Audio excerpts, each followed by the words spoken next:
कटक सदर पंचायत समितिर सरिला नवमतम अधिवेशन। पंचायत समिति अध्यक्षा भाग्यलक्ष्मी राउतଙ୍କ अध्यक्षतार ଏହି ଅଧିବେଶନରେ उपस्थित ଥିଲେ सदर विधायक प्रकाश चंद्र सेठी और पंचायत समितिर विभिन्न विभागर अधिकारी और लोक प्रतिनिधिगण। स्वास्थ्य, शिक्षा, पानीय जल जोगाण, गमनागमन, सरकारी योजन हिताधिकारी चयन आदि विभिन्न समस्या और नूतन प्रकल्प उपरे विस्तृत आलोचना करा जायथिला। कटक सदर विधायक प्रकाश चंद्र सेठी विभिन्न पंचायतर समस्या संपर्क में आलोचना करी सेगुड़िकर तुरंत समाधान पाई विभागीय अधिकारी मानकु निर्देश देथिले। अन्यमानक मध्यरे बीडीओ प्रतीक साहू, जिला परिषद उपाध्यक्षा सुभद्रा दास, सदर पंचायत समिति उपाध्यक्षा अंबिका पात्र, सहकारी जंत्री सुभास्मिता नाथ प्रमुख ब्लॉक और अन्य विभागर अधिकारी माने जोग देई आलोचना रे अंशग्रहण करथिले। कटकरू विश्वरंजन दास को रिपोर्ट, मो ओडिया न्यूज। आज विभिन्न लाइन डिपार्टमेंट डिस्कसन करागला। शिक्षा को आरंभ कर कृषि विभाग वेटनारी मत्स्य आलोचना कराजे चाषी भाई मैंने से स्कीम लाभ नहीं पारे से अवेयरनेस करिया कथा coordination department line department local representative लाभ नहीं पारे गाँव भी पोखरी अच्छी सब्सिडी किपरि वेटनारी विभिन्न प्रकार लोन विभिन्न स्कीम बेटर सहित पीवा पानी प्रति घर को पहुँच पार जो समस्या अच्छी न्यू ओवर टैंक करने सहित इमिडिएट चौबीस घंटा भितर नुआ स्टैंड बाय समस्या आलोचना कोऑर्डिनेशन मीटिंग ग्राम सभा जो होची से अधिकारी मान चाहिए अवेयरनेस रही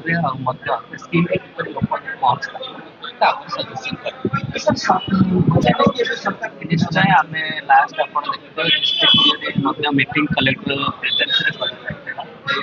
आमर विभिन्न डिजास्टर सहित इमरजेंसी डिपार्टमेंट सहित आलोचना कराइला। सेमती किसी कटक सदर कन्स्टिट्यूएंसी सेमती किसी असुविधा अभिबंध ना या रिपोर्ट अनुसार आहरी प्रस्तुति भी कराई इरिगेशन टू आरंभ कर प्रति तहसीलदार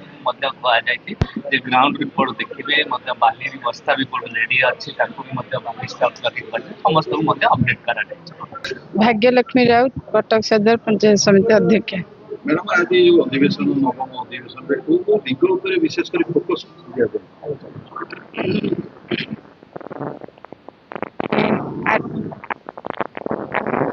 तापरे शिशु कल्याण विभाग आ मत्स्य चाष उपरे कृषि सब रास्ता घाट पानी कोठी लीकेज होची से विषय विधायक बीडीओ बीडीओ एडब्ल्यू विभाग जंत्री समस्त आसते सब पूरा कहले समाधान करिया को सब प्रतिश्रुति देले सब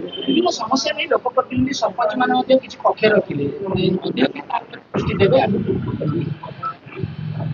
सरपंच माने जहाँ रखिले कहले सब आस्ते आस्ते समाधान हम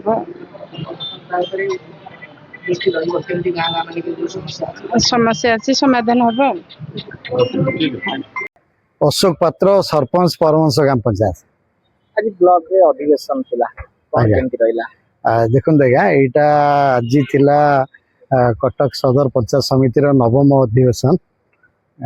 ये अधिवेशन रे समस्ते सरपंच ठू आरंभ कर जिते आम सब निर्वाचित प्रतिनिधि मान था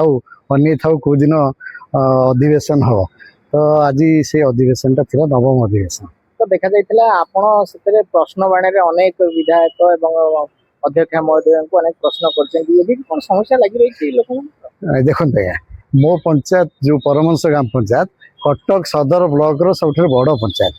सेटा आमर रघुनाथ आम तादर 8टा रेवेन्यू विलेज रहा रघुनाथपुर ठारू आमर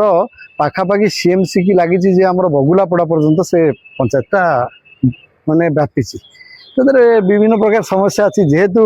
ଏ ଅଧିବେଶନଟାକୁ ଆମେ ଅନେଇଥାଉ ଆମର ଯେଉଁ ସମସ୍ୟା ଗୁଡ଼ା ଥାଏ ସେ ସମସ୍ୟାଟାକୁ ଆମେ ଆମର ମନରେ ଥାଏ ଏଇଭଳିଆ ସୁଯୋଗକୁ ଆମେ ଅନୁଭବ କରିତେ ଅପେକ୍ଷା କରିଥାଉ ଯେଉଁଟା ଆମର ପ୍ରିୟ ବିଧାୟକ ଏବଂ ଆମର ଯେ ବ୍ଲକ ଅଧ୍ୟକ୍ଷା ଅଛନ୍ତି ଭାଗ୍ୟଲକ୍ଷ୍ମୀ ମ୍ୟାଡ଼ାମ୍ ତାଙ୍କ ଆଗରେ ମୁଁ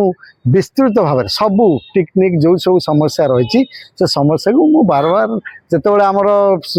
ଅଧିବେଶନ ଆରମ୍ଭ ହୁଏ ବିଭିନ୍ନ ଲାଇନ୍ ଡିପାର୍ଟମେଣ୍ଟର ଅଧିକାରୀମାନଙ୍କ ସହିତ ଡିସ୍କସନ୍ ହୁଏ ସେଥିପାଇଁ ମୁଁ ଟିକେ ଅଧିକା କୋଶ୍ଚିନ୍ ଆଲୋଚନା ଯେ ଆପଣଙ୍କ ପଞ୍ଚାୟତରେ ଅଧିକ ସମସ୍ୟା କଣ ସମସ୍ୟା ସମାଧାନର ବାଟ ଫିଟୁନି ନାଇଁ, ବାଧା ସୃଷ୍ଟି କରୁଛି ବିକାଶରେ ନାଇଁ ବାଧା ସୃଷ୍ଟି ନାହିଁ ଆମର ଯେହେତୁ ମୁଁ ଆପଣଙ୍କୁ କହିଲି ଆମର ଦେଖନ୍ତୁ ସବୁଠୁ ଗୋଟେ ବଡ଼ ସମସ୍ୟା ମୁଁ ଆଜି ବିଧାୟକଙ୍କ ଦୃଷ୍ଟି ଆକର୍ଷଣ କଲି ପରମହଂସ ପଞ୍ଚାୟତ ହେଉଛି ଆମର ପରମହଂସନାଥଙ୍କର ଜମି ସେଠି ଅଧିକା ଦେବତର ଆଉ ବିଭାଗର ଜମି ଆଉ ମତଜପୁର ହାଟ ସାହି ହେଉଛି ଜଗନ୍ନାଥ ଅମୃତମଣି ଜମି ଦେଖନ୍ତୁ ଆମେ ଯେଉଁ ଚିନ୍ତାଧାରା ଥିଲା ସରକାରଙ୍କର ଯେ ଆମେ ଗୋଟେ ଗରିବ ଲୋକଟାକୁ ଗୋଟେ ଅନ୍ତୋଦୟ ଗୃହ ଯୋଜନାରେ ତାକୁ ସାମିଲ କରିବୁ କିନ୍ତୁ ସେଇଠି ଗରିବ ଲୋକଟିଏ ଅଛି ଯେହେତୁ ତାଙ୍କର ଜଗନ୍ନାଥ ଅମୃତମଣି କିନ୍ତୁ ଆମେ ଜାଣୁଛୁ ସେ ପାଇବା ଯୋଗ୍ୟ ପାଇବାକୁ ଆଶା କରିଛି ସରକାରଙ୍କ ଠାରୁ ଯେଉଁ ଆଶା କରିଥିବ ସେ ଜିନିଷଟା ସେଠି ହେଇପାରୁନି କହୁଛନ୍ତି ଅମୃତମଣି ଜାଗାରେ ହେଇପାରିବନି ନିୟମରେ ବାଧା ସୃଷ୍ଟି ବାଧା ସୃଷ୍ଟି ହେଉଛି ସେଇଟା ମୁଁ ବିଧାୟକଙ୍କ ଦୃଷ୍ଟି ଆକର୍ଷଣ କଲି ଯେ ଆପଣ ଏଇଟାର ସର୍ଟ ଆଉଟ୍ କରନ୍ତୁ କେମିତି ଆମ ଲୋକମାନେ କେମିତି ଗରିବ ଲୋକମାନେ ତାର ସମନ୍ୱୟ ରକ୍ଷା ହଉଛି ଆପଣ ବିଧାୟକ ଆଉ ଅଧ୍ୟକ୍ଷା ଆମ ଉନ୍ନତି କାମ ଚାଲିଛି ନାଇଁ ଚାଲିଛି ଆପଣ ପୂର୍ବ ଇଏ ଅପେକ୍ଷା ଏବେ ବି ଚାଲିଛି ଠିକ୍ ଠାକ୍ ଚାଲିଛି ଏଇ ଯେଉଁ ଟିକେ ଟିକେ ରହିଛି ସମସ୍ୟା ଏଗୁଡ଼ା ସମାଧାନ ହେଇଗଲା ଆଉ ଟିକେ ଆମେ ମାନେ ଟିକେ ଅଧିକା ଖୁସି ହବୁ ଟିକେ କଣ ପ୍ରତିଶ୍ରୁତି ମିଳିଲା ବିଧାୟକ କହିଲେ ପ୍ରତିଶ୍ରୁତି ଦେଲେ ଯେ ଚେୟାରମ୍ୟାନ୍ ବି ଦୃଷ୍ଟି ଆକର୍ଷଣ କରେଇଲେ ବିଧାୟକଙ୍କର ମୁଁ ଯେହେତୁ ଏଇ କଥାଟା ବହୁତ ସମ୍ବେଦନଶୀଳ କଥା ବହୁତ ଗରିବ ଲୋକ କାରଣ ଦୁଇଟା ତିନିଟା ରେଭିନ୍ୟୁ ଭିଲେଜ ରହିଯାଉଛି ଦେବତର ଏବଂ ଜଗନ୍ନାଥଙ୍କ ଅମୃତମଣି ଏରିଆରେ ଦୁଇଟା ତିନିଟା ରେଭିନ୍ୟୁ ଭିଲେଜ ରହିଯାଉଛି ଏଇଟା ତ ବଡ଼ ସମସ୍ୟା ତ ପୁଣି ଆପଣଙ୍କ ମାଧ୍ୟମରେ ବି ମୁଁ ସରକାରଙ୍କୁ ନିବେଦନ କରିବି ବିଧାୟକଙ୍କୁ ନିବେଦନ କରିବି ଏ ସମସ୍ୟାଟାକୁ ସମାଧାନ କରିଦେଲେ ଆମେ ଟିକେ ଖୁସି ହେବୁ ଅଞ୍ଚଳବାସୀଙ୍କ ତରଫରୁ ଉପକୃତ ହେବେ ଗରିବ ଗୁରୁବା ଯେଉଁ ଅଛନ୍ତି ନିଶ୍ଚିନ୍ତ ଭାବରେ ଉପକୃତ ହେବେ ଆଉ ଗୋଟେ ଶେଷ ପ୍ରଶ୍ନ ଆଜି ତ କିଛି ମାସ ପରେ ପଞ୍ଚାୟତ ନିର୍ବାଚନ ଆପଣ ପୁନଃ ପ୍ରସ୍ତୁତ ଅଛନ୍ତି ଦେଖନ୍ତୁ ଆଜ୍ଞା ଆମେ ସବୁ ହେଉଛି ସେଇ ପରମହଂସନାଥଙ୍କର ଇଚ୍ଛା ପ୍ରଭୁ ପରମହଂସନାଥ ହେଉଛନ୍ତି ମୋ ପଞ୍ଚାୟତର ଇଷ୍ଟଦେବ ତାଙ୍କର ସେବା କରିବା ପାଇଁ ଜଣେ ସେବକ ହିସାବରେ ମୁଁ ନିଜକୁ ନିୟୋଜିତ କରିଥିଲି 5 ବର୍ଷ ମୁଁ ସେବା କରିଛି ଆଗକୁ ଇଚ୍ଛା ରଖିଛନ୍ତି ଇଚ୍ଛା ଯଦି ଲୋକ ଏଠି ଆମ ଇଚ୍ଛାରେ ଆଜ୍ଞା ହବନି ସବୁ ପ୍ରଭୁଙ୍କ ଇଚ୍ଛା ଓ ଲୋକମାନଙ୍କର ଇଚ୍ଛା ଯଦି ଲୋକମାନେ ଭାବିବେ ଯେ ନାଇଁ ଭାଇ ଯାହା କରିଛନ୍ତି ଠିକ୍ କରିଛନ୍ତି ବାତାବରଣକୁ ନେଇକି ନିଷ୍ପତ୍ତି ନିଷ୍ପତ୍ତି ନିଆଯିବ ତା ଛଡ଼ା ଆମର ଯେଉଁ ଆଗାମୀ ଦିନରେ ଯଦି ରୋଟେସନ ହୁଏ ଯଦି ଆମେ ତ ଜେନେରାଲରେ ମୁଁ ବର୍ତ୍ତମାନ 5 ନମ୍ବର ଜୋନ୍ରେ ଅଛି ତା ରିଜର୍ଭେସନ ହେଇଗଲେ ବି ଆମେ ଆଉ ହେଇପାରିବୁନି ହେଲେ ଲୋକଙ୍କ କାମ କିନ୍ତୁ ନିଶ୍ଚିତ ମୁଁ ସରପଞ୍ଚ ଥାଏ ନଥାଏ 35 ବର୍ଷ ମୋର ରାଜନୈତିକ ଜୀବନ ଆଗରୁ ଯେମିତି ଲୋକଙ୍କର ସେବା କରିଥିଲି ମୋ ଜୀବନର ଶେଷ ରକ୍ତ ବିନ୍ଦୁ ଥିବା ପର୍ଯ୍ୟନ୍ତ ପରମହଂସଙ୍କର ପରମହଂସନାଥଙ୍କର ସେବା